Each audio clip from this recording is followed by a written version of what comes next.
Love podcasts, hate nonsense. It's the PoliticsJOE podcast, ladies and gentlemen. Whoa. You said let's go. Did I? What? Yeah, but I said let's go. All right.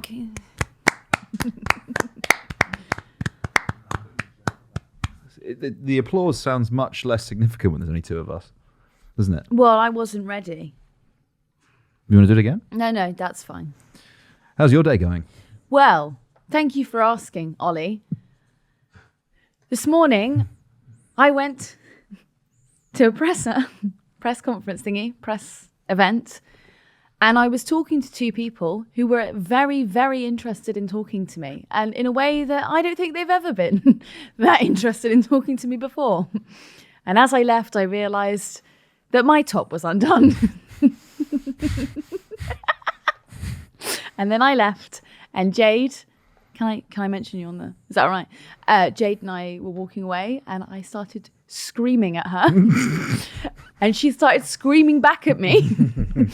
And then we had to take a little sit down moment outside London's XL, where I had to calm down. When you say your top was undone, what does that mean? Well, Ollie, this is a sustainable dress. And I have learned you should not be buying sustainable, because the stuff that's sustainable, frankly, doesn't work as well as the plastic shit. Yeah. Right. And so what had happened was the buttons they didn't hold themselves in place. And so, but it was so far down. Like I turned to Jade and I said, "Is it that bad?" And she just said yes. Will you be returning to a press event with said people? I'm going to have to return to a press event with said people. You looking forward to that? Probably not as much as they are. How was your morning? Fine, yeah. By comparison, I don't really, I'm worried it's going to do it again. Okay. I've only had one high-profile wardrobe malfunction. Which you took great pleasure in at the time. And I'd like you actually, as a lesson for you in the future, to understand that the way I'm behaving right now in sort of being, understanding, empathetic, I bet that was terrible. It's a nightmare for you, Ava Santina. Just a little lesson perhaps in how you could respond when someone has a wardrobe malfunction in future, rather than necessarily tweeting about it yourself and drawing everyone's attention to it. But that was really funny. That was so funny. Records a whole video with no, go ahead. All right, yeah, he filmed a whole video with his flies undone and didn't realize until it had gone live. And this was the problem, dear listeners and viewers, was because I was in character for large parts. I am an actor, and I was in character for large parts of the video as a kind of 80s white boy sort of floor trader in the city. Jazzy sort of suspenders and a flashy tie and bother boots and all the rest of it.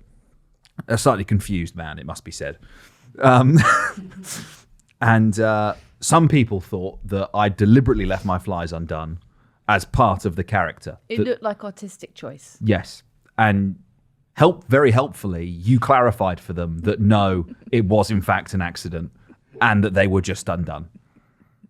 What was funny was I actually remember you looking at it and going, well, I pointed it out, and I remember your no, and it was trauma. It had a real.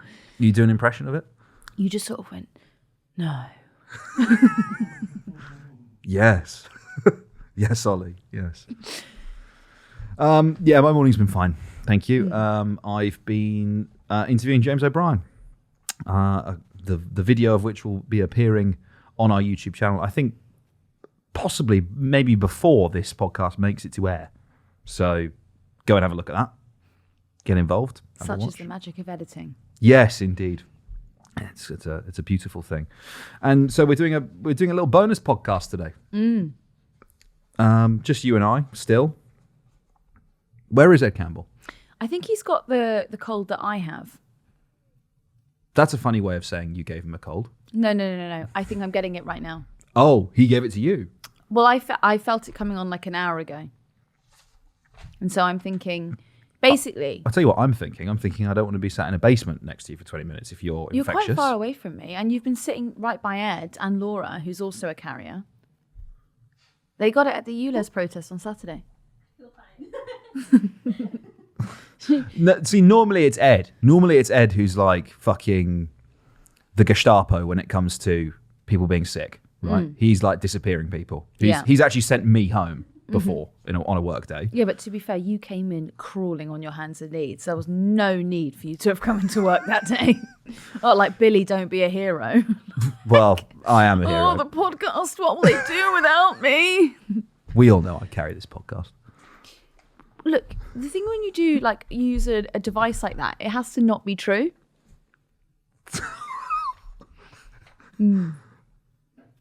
I don't know how to respond to that. Fuck. Okay. So, are you unwell? Should you go home? Not right now. No, I'm fine. But you're getting unwell. Yeah. Great. Well, I thought that maybe because it could be two things. Basically, I can feel like a bad throat coming on. Why don't you go and get some First Defense? Well, no, because it could also be that I think I ate an almond earlier accidentally, and so it might be that.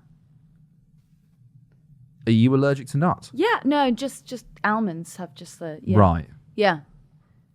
Anyway, Do you need an EpiPen? No, this was hours ago. I think I had it this morning when we had a coffee. I think because I remember tasting it and thinking, oh, that tastes a bit almondy. But I'm fine. Is this dangerous? Well, it was hours ago. If I was going to die, What does I'd that be mean? dead. Right. And, what a relief that would be. Should we talk about assisted dying? Yeah, go on now. So, they were debating in Parliament yesterday, Ava.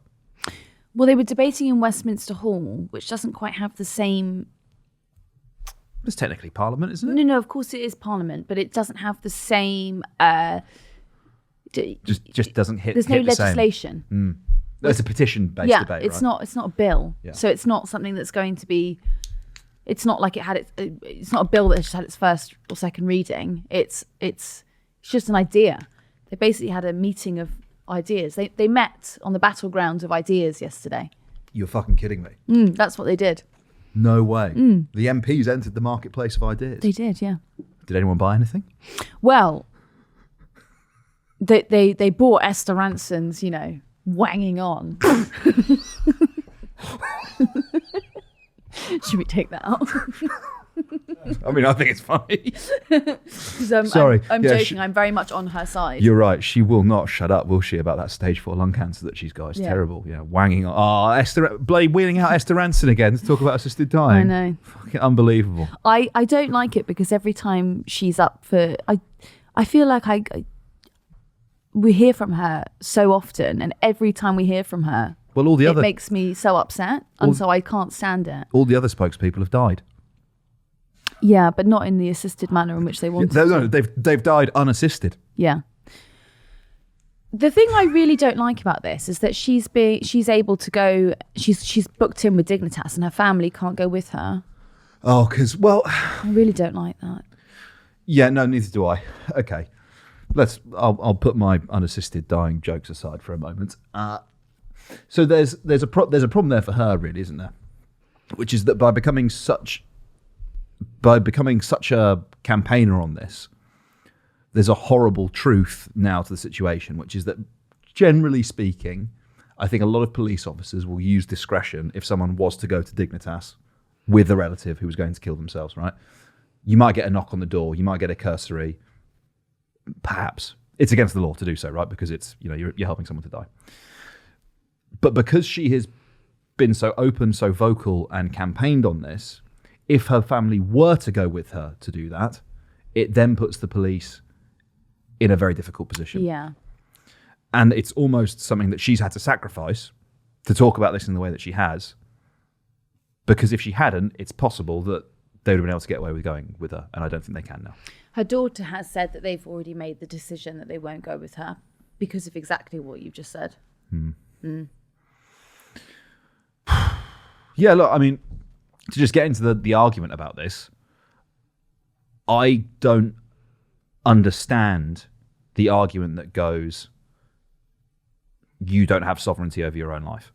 Well, when you think about Britain still being a Christian country, Yep. can you understand it through that lens?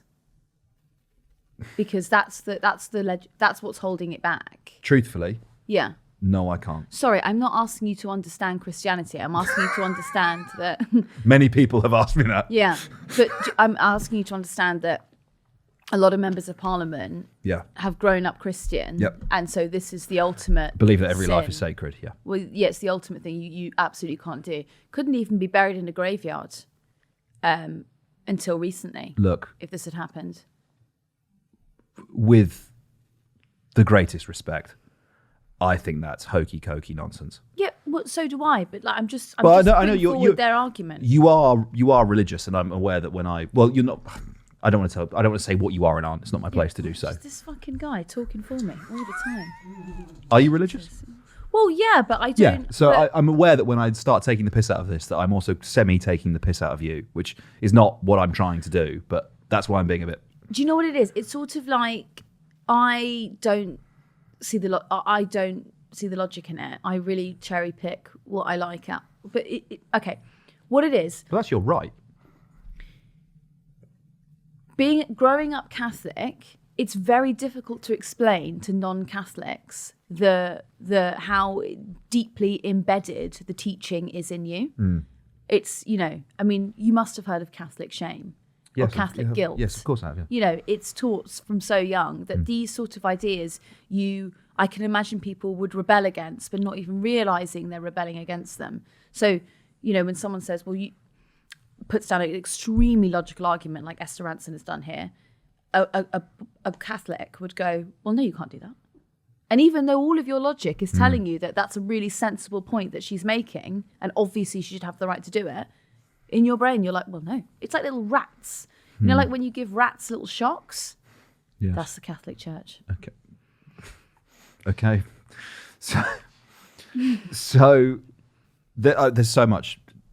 There's a ginormous conversation to have here, right? The first is my belief that the state should be secular. I think there is no place for. I think that individuals have freedom to practice whatever religion they like. I think it's part of the private realm and should remain there.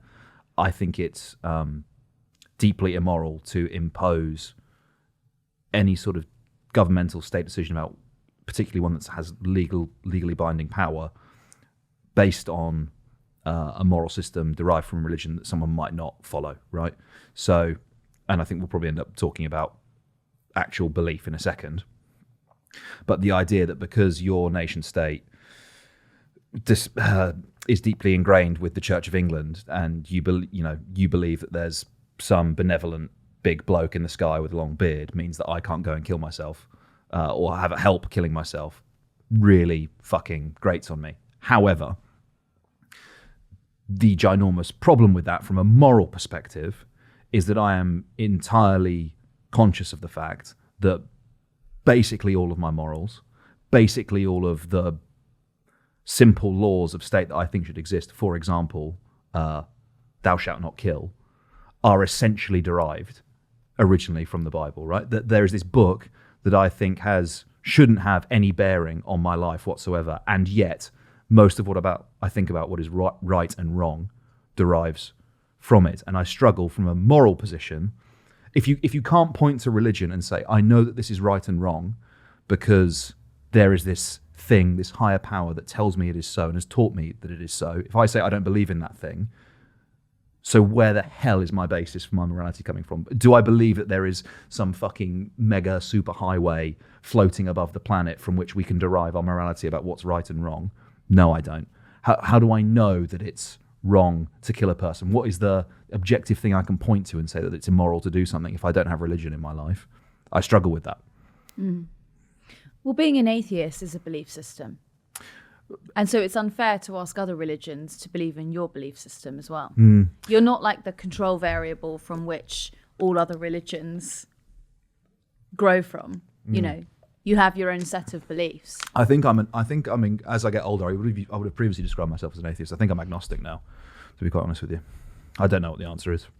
I find But it's cultural rather than religion rather than religious is what I'm saying is why we're continuing this argument. Yeah. I can't get my head. I can't get past the problem of evil. I think if you want to tell me that there's a God and that he's omnipotent and he's omnibenevolent and he's omniscient, I explain to me the parasite that eats the eyeball of a starving African child and serves no other purpose. Like, well, how does that exist in the world where that creator exists? Yeah. However, I can't. I think it's actually probably just more likely than not. Like it, fucking which one? This is really A-level philosophy now. Is it a teleological argument? I can't fucking remember. The one that's like basically, I think the probability of all of this stuff around us just happening by chance and being totally random, I think the odds of that are far lower than there just being a higher power that created all of this. And that is my religious beliefs in a nutshell, Ava Santina. Thank you for asking. But we've just so wildly misinterpreted it and decided that this man is like the overlord is very loving and benevolent. Yeah. You know, maybe doesn't have to be. Maybe he's a bit of a dick. I would say he was a dick. Yeah. I say absolutely was a dick, judging by the behaviour of a lot of the people involved in the Catholic Church. I would say so. Yeah, I certainly would. I like what we've done here. Yes. Should we talk about assisted dying or should we continue talking about religion? We are talking about assisted dying though, because that's what there's sort of like Danny Kruger yesterday. No, I don't want to include him on what I was. Danny Kruger is an evangelical. Yeah. And so actually he's coming from this, not from the point of view that I'm arguing. He's actually coming from it from a sort of very Americanized interpretation of Christianity. I really hate when people invoke Christianity in Parliament. It annoys me so much. But then what can we do? Do you think we should live in a secular society? Well, I think if we didn't have a monarchy, we could start talking about it. But because we've got the bloody king signing off. Who is simultaneously head of state and head of church. Exactly. Yeah. That's, you know, I don't know. Anyway, I think, did you see Hancock, the Church of England tweet what they tweeted the other day? No. It's really funny. I don't think I follow the Church of England on Twitter. No, it just came up on Twitter for me. But it was basically just like... You get a lot of religious Twitter. Every now and again, dabble. A little bit of God. Yeah, a little bit of they were like, the Church of England dates back right to the 12th century. It does it, fuck. You've missed out a bit there. It's sort of like the intern logged on that morning and was like... Church of England. Wikipedia. Church, 12th century. Why were they saying that? Well, they just sort of, they would talk, I don't know. They were talking about like some of the churches that were around the UK and saying how wonderful they were. Totally missing out the bit when... Look, I love a good church. Yeah, I think you'd have to be a fool to hate a good church. I love a good cathedral. Yeah. Went Canterbury the other day. Fucking gorgeous thing. Did you really? Yes. It's amazing. Amazing. The buildings, the history in them, you know, their place in our society. I have reverence for all of those things. I'm not like some fucking like revolutionary that wants to burn it all down. I just don't want it anywhere near my life. It's like, it's not, I like being able to be like, oh, I'm going to go and look at your silly little God house today. Isn't it funny that you all do this? Oh, it's quite beautiful as well. But me at the Barbican.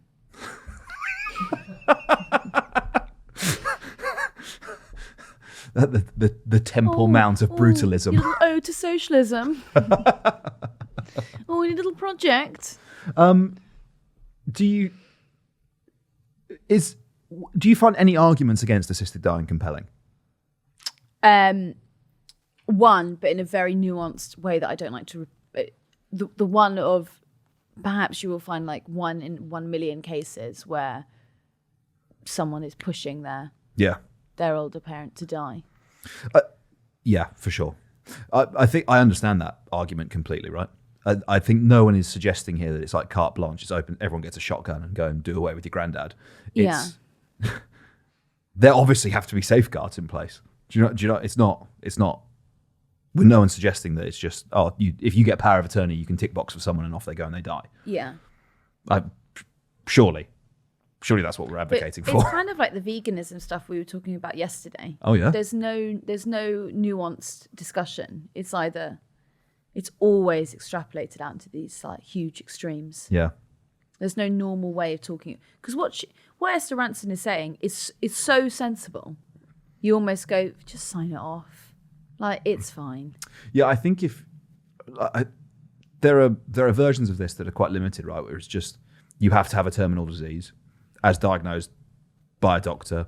You have to be assessed as I think with children it's like Gillick competent, right? But Gillick competent that you can make your own decisions, that you are compos mentis. I think if you have given power of attorney to someone and you're no longer capable of making a decision for yourself, I think at that point you probably shouldn't be eligible for it. I think it's only you that can make this decision, personally. And it can be quite limited in scope. I mean, personally, I am broadly okay with, that's a bad way of saying it. If you want to kill yourself, I don't think it's the state's job to say stop. I don't think the state can say that. It's your life. You are sovereign over your body, over yourself, over your life. You get to make that decision, in my eyes. So you're making the Jacob Rees-Mogg nanny state argument. Is that what you're doing? Yes. Okay. Chronic overreach of the state getting in the way of me topping myself. Yeah.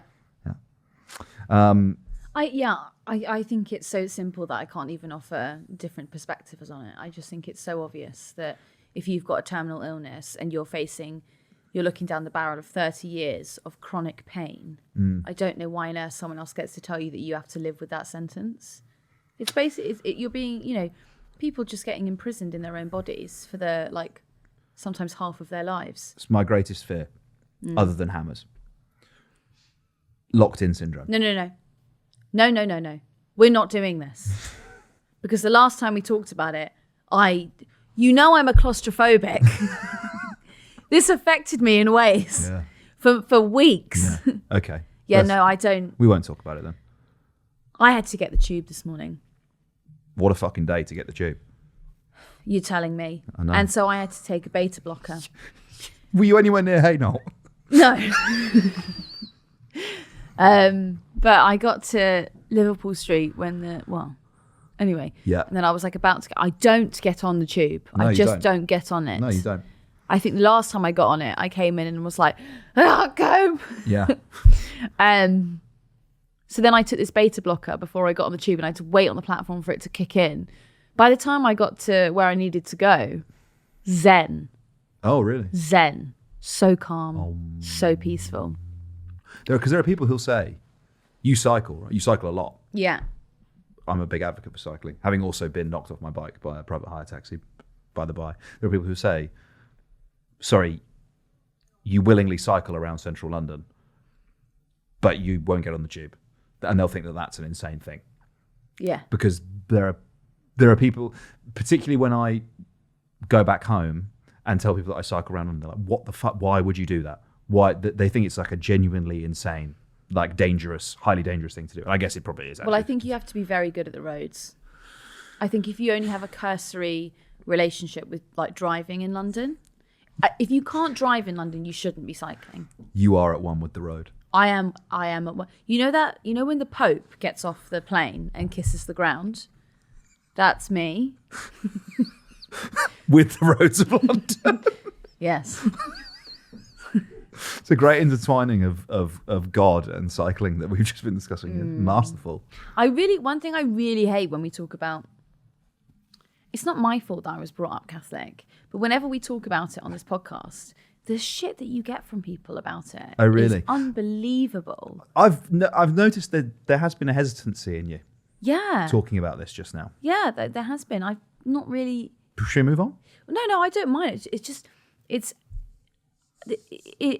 so bizarre. People are so desperate to tell you that it's a load of shit. It's like, that's absolutely fine. Are we done with assisted dying? I think this is only meant to be a shorty of an episode. I think the conclusion is it's so obviously sensible. We should just get on with it. We certainly should. Keep religion out of politics, my guy. Yeah, keep it out. Keep the king out too. Ooh. What's the point? What's the point in having the head of state signing off any bill that goes through, any legislation? What's the point of royal assent? Seriously, they never veto it, do they? No. So what's the point? Great question. He's really phoning that job in. He's really phoning it in. He has been phoning it in recently. He's only fucking just gone back to work. It's true, that, isn't it? That's a nice way to think. Yeah, okay. You're evil for that. You know what? Before this program, podcast. I didn't come into it thinking, oh, I'm going to make a joke about cancer today. But I've done it twice. Yeah. Cool. A defection, Ava Santina. Defection. Splitters! What's quite funny here is that on Laura's notes, oh, I see why you've done that now. She's put down the defection of MP and psychiatrist. And I just thought, why have you put psychiatrist? And now I get it's meaningful for the story. So Dr. Dan Poulter, Conservative, has decided, even though he's stepping down at the next election, he cannot defend the Conservatives' record on the NHS anymore. And so he has defected to Labour. I now realise you've put psychiatrist in because, yes, he's in the profession, so that makes sense. So I thought you were just validating him. Like he's got another job. So what do you think about this? What do you think about this defection? I thought the statement was quite weak. That the NHS doesn't seem to be a priority for the Conservatives. Okay, well, it's not really a priority for you either because you've been at the helm and you have decided you're not going to stand at the next election. If you really cared, would you not go, I'm going to stay in post and I'm going to fight and I'm going to convince this lot to do something about it? So, yeah, I understand that argument. He said he thinks he's going to advise the Labour Party on mental health policy. Yeah. But not as an MP. I thought if you've been you are a consultant in the NHS, you have been in it for years, and we're going to talk about the timing of you departing. Why did you stay during COVID when you were watching your NHS colleagues marching towards the front line in bin bags? When I know people, right, who were working on those COVID wards who did extraordinary, like lived in caravans outside where they were staying, so they didn't risk infecting the people they were living with, right? A lot of self-sacrifice. And you look at the way, whether it's been overpay in the last couple of years, the fucking naked incompetence and backhanders in relation to the PPE during the pandemic, you have decided now is the time to make your defection over any point in the last 4 years. And I can only think that the proximity to an election in which you're a coward. You've voted through, you voted with the Conservatives over and over and over again, and it is only now, when the writing is on the wall, that they're about to get electorally massacred, you go, no, you know what, I'll be a Labour MP. Doesn't want his legacy to be that he was in the Conservative Party and booted out. I'm sure there's been these conversations. People don't just defect overnight, right? Like it's a process. There's a lot of conversations, and they would have timed it specifically in relation, probably to the local elections, right? What have you heard from him before this? When have you heard him being a whistleblower? When have you heard him sound the alarm? He was a health minister, wasn't he? Yeah, but when have you heard him say like anything? Yeah. He also said that the Tories are increasingly becoming a nationalist party of the right, which is kind of like you just started paying attention now, have you? Yeah. Sam Gyimah said that when he defected in 2019. Like, you could have listened to him then, couldn't you? But no. Yeah, I don't have much. And also, by the way, I felt fucking terrible for Rosanna Allen-Khan. Yeah. Mental health minister who gets told there's no place at the cabinet table for you anymore. That was nuts. And there will be a position now that's just solely dedicated to mental health. And this guy comes over and it's all singing, all dancing. It's really funny because there's a few Conservative press launches that have happened over the past couple of weeks that have got such a blindingly obvious resolution. Sorry, you just reminded me of the story you told earlier. What? Well, you said, there's been a few press events, and I was, no, you at them.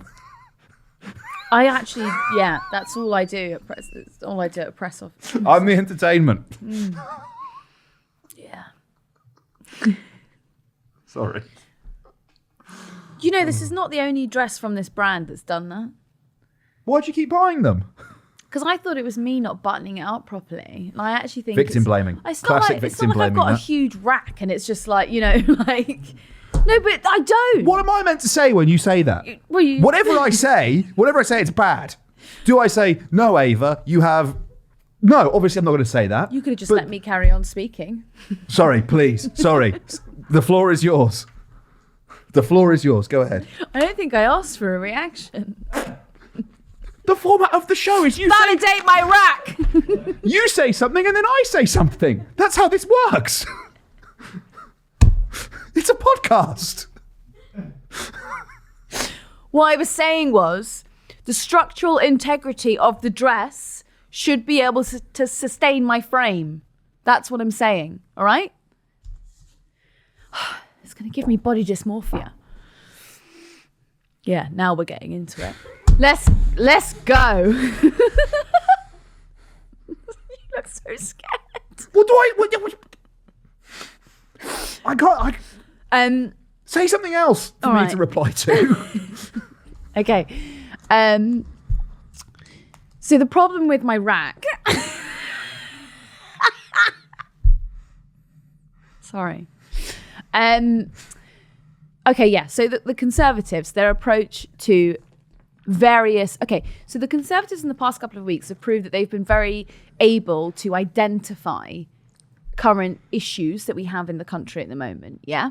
Problems where we have kind of like a bottleneck or we have, stagnation. For example, they've identified that the number of people who are now on PIP because of mental health is bad. There are many, many more people who are receiving PIP payments because of their mental health. Now, very good at identifying that. The next thing they should have done is gone, what's the cause of that? And then they might have been able to look into, I don't know, the sort of crisis that a lot of people in this country are facing at the moment. And they might have gone, do you know what might be a good idea? Why don't we actually provide more funding to provide therapy for people who need it? Or, let's try and get people off of medication. Let's try and get them onto the path back into work, through treatment. Let's look at it like that. And instead, they go, cut the payments. Cut them off. Make it easier. Yeah, it's sort of like the blindingly obvious option that they had, which was to fund something worthwhile, meaningful.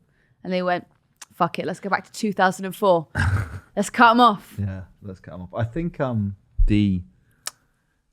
with that I meant one, 2014, sorry, not 2004. There's I know. It's like there's more than 1 million people waiting to receive mental health treatment. There are drug shortages because of Brexit. At some point, the penny has to drop that, this is terrible because now our welfare bill's really high because everyone's got these mental health problems. Have you considered trying to address them? Have you considered trying to fix them? Have you considered why?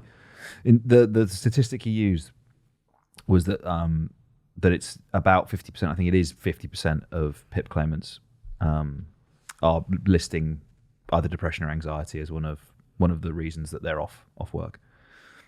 But if you actually look at the ONS data that from where that quote comes, for the majority, I won't say vast majority, for a lot of those people, they're listing mental health as a secondary condition.